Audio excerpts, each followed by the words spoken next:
cheval, il peut entendre des ultrasons et des sons graves, des infrasons.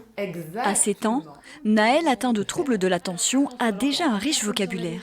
Grâce à son orthophoniste, il a aussi progressé en écriture et il adore ce nouveau jeu. Au début, ça peut être un peu difficile, vu qu'il y a des mots qu'on ne va pas forcément connaître. Il y a l'abreuvoir, sauf que après, quand on le travaille, au bout d'un moment, après, il devient plus facile. Ce jeu a entièrement été imaginé par Florence Baptiste. 2, 3, 4, 5, tiens, prends 5 points déjà. Elle est orthophoniste depuis 30 ans sur Albi. Le but est de développer le lexique en réseau. Alors vous allez me dire qu'est-ce que c'est le lexique en réseau.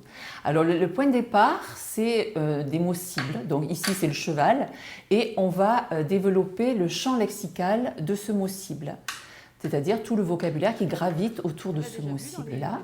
Si au départ le jeu a été créé pour les enfants atteints de troubles du langage, Florence aimerait en faire profiter les écoles et même les EHPAD. Après plusieurs prototypes, Lexique devrait bientôt être commercialisé. Ça fait 15 ans que je bidouille, que je fais des jeux, que je teste et que je vois que ça fonctionne. Et en 2019, je me suis dit, ça suffit, là maintenant il faut vraiment passer à l'étape supérieure. J'ai besoin quand même d'un bon coup de pouce. Oui, c'est pour ça que je mène cette campagne Ulule, pour pouvoir faire une levée de fonds et pouvoir fabriquer les premiers exemplaires.